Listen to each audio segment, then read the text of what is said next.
Sa darating na panahon, ito po yung tinatawag nating 1,000-year reign ni Jesus Christ sa buong mundo. Palagay ko, ito po yung panahon na talagang masasabi tahasan ng buong mundo, Jesus is Lord all over the universe. Okay?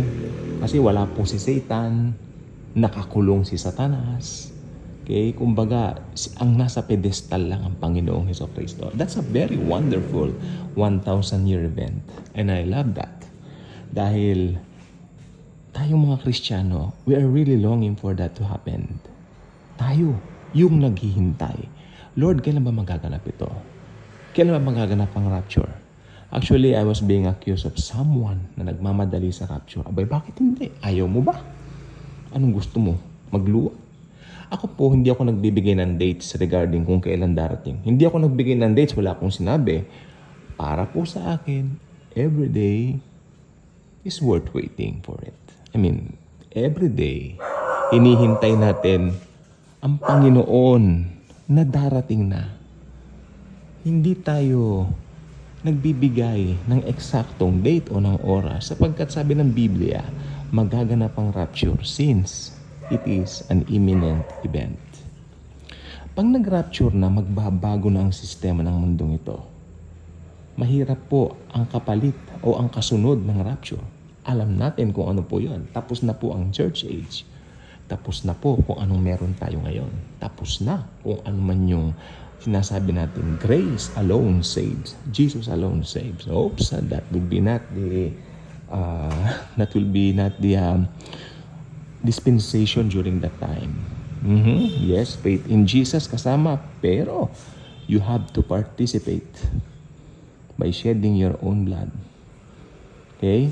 Magpapugot din kayo ng ulo dahil yun po ang tinatawag na shedding of blood. That without it, there will be no remission of sins. Okay? I don't need to, anong tawag dito? To repeat it. Ang alam ko lang po this morning, someone commented na lahat daw ng mga tao mag-get through sa tribulation. Both Christians and non-Christians. That's a lie. Hindi po. Ang mag-get through po dito sa tribulation at great tribulation, yung mga hindi Kristiyano, kukunin po talaga ni Jesus ang church. Maski ano ang sabihin sa akin ng mga hindi naniniwala dyan, kulang lang sila sa aral. Sapagkat alam po ba ninyo, ako, hindi rin ako ganun ka-interesado dati. Alam naman yung kwento namin, hindi ako interesado masyado sa eschatology, although sabi ko nga po, nakapagbasa ako ng isang aklat galing sa mga Baptist at doon ako nagsimulang karoon ng malaking interest sa eschatology. Actually, ang problema lang po, hindi ko po nakuha yung aklat. Marami na akong nabasang aklat tungkol sa turn of events from rapture to the second coming of the Lord Jesus Christ. Pero walang hihigit na gaganda dito sa aklat na ito. Maniwala kayo sa akin. At ang aklat po na ito nung dumating po sa akin ay pinahiram lang po ito. Ito po ay naka-Xerox. Galing din daw ng Amerika ito pero naka-Xerox na. Sabi ko, saan kaya may original ito? Ay, that would be very impossible to have right now. Dahil, tignan mo, kanyang ganoon. This was written 1952. Akalain nyo, 1952. Meron na silang talagang maayos, na chronological na mangyayari. Ganon din sa ngayon, pareho din. They also believe that the Antichrist will be from UN. So, talagang matagal na po yung yan. So matagal na pong pinaniniwalaan talaga na pre-trib rapture is the truth. Okay? Ngayon, kung hindi pa sila siguro ready maniwala, wala po tayong magagawa doon. Pero the truth will stands the same. Hindi po magbabago yan. So tanggapin nyo man kaya hindi. Anytime po rapture na. Okay? Wala akong binanggit na data. Anytime rapture na. Dahil ang pagbabago sa mundo, sobra po, okay? At doon, mahusay din ang libro yun kasi hindi sila naniniwala na makikilala yung Antichrist before the rapture. They also believe in that book na yung Antichrist marireveal after the church were being raptured. Okay? Talagang accurate siya. Ang problema lang, hindi ko nakuha yung book dahil hindi ko nakuha yung eksaktong title ng book dahil yung cover niya mismo ang labo ng pagka-Xerox.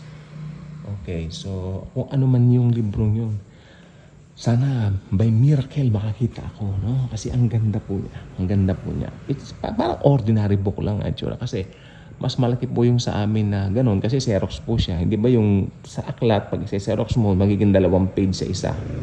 O doon sa isang pahina. So, naging manipis na lang ng konti. Pero makapal pa rin naman. Okay, pero mas makapal na yung librong yun pag yung original na print niya. 1952?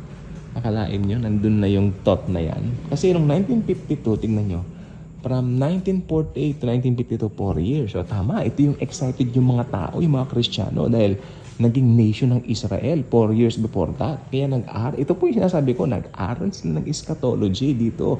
Kaya itong book na ito na isulat nila.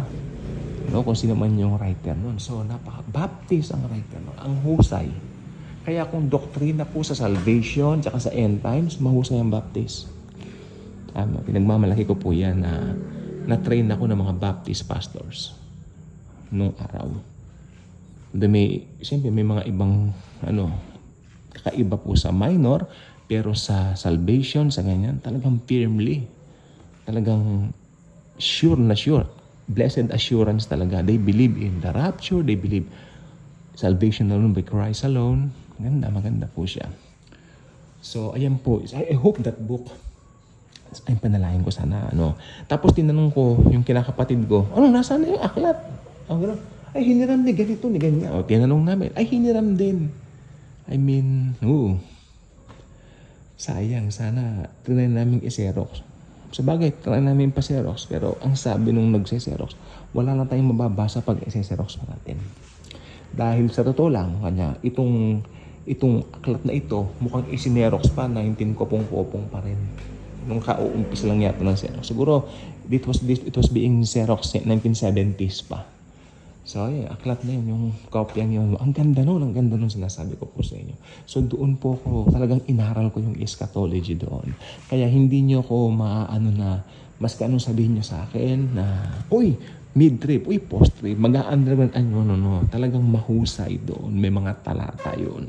Pinatutunayan, hindi mag-a-undergo ng great tribulation man. Sa buong 7 years na yan. Sa first 3.5 years yung tribulation. Then, second one, yung great tribulation. Mahirap po yung great tribulation. Kung ngayon naiinitan tayo, mapangit ang pakiramdam natin, walang binatbat yan. Sapagkat hell on earth po talaga yan. Maniwala kayo sa akin. Naglalakas ang mga lindol. Actually, yung pinakamalakas na lindol, mararanasan po dyan. Ng buong mundo. It will happen because the wrath of God was being poured out sa mundo. So, huwag niyo sasabihin Great Tribulation na po nga. May mga nababasa pa ako sa Facebook. Great Tribulation will begin sa ganito, sa ganito. Na hindi po. Dahil ang Great Tribulation po, yan po ay malalaman lang po right after the rapture. Ang problema, hindi pa nagra-rapture. Pero anytime magra-rapture na po, ako I truly believe that some believers also, napansin na nila yung pagbabago sa mundo. Na parang bakit ang lungkot tuwing umaga? Bakit ganito? Sobrang init. Kakaiba. Actually, meron tayong, tumingin lang kayo sa paligid. There's something na hindi po natin mapaliwanag. Pero something na kakaiba. Kakatuwa. Pero ito po ay nagpapakilala talaga na ma-unfold na po yung mga prophecies sa Bible. So, walang dapat ikatakot. Because we will meet Jesus for the very first time, face to face. Yung tanong ng tanong, curious sa itsura ng Panginoon, makikita na natin siya. Anong problema at bakit parang ayaw niya pa siyang dumating? Diba? Darating na ang Lord. Darating na po siya sa kanyang sariling kalendaryo. Okay? Basta habang nandito tayo, share the good news, share the gospel of grace. Dahil yan po talaga ang magdadala sa tao sa Panginoon, sa kanyang piling, kay Jesus, at yan po magiging dahilan upang ma-rapture ang mga tao na gusto niyong makasama pagdating nga po ng araw na yun.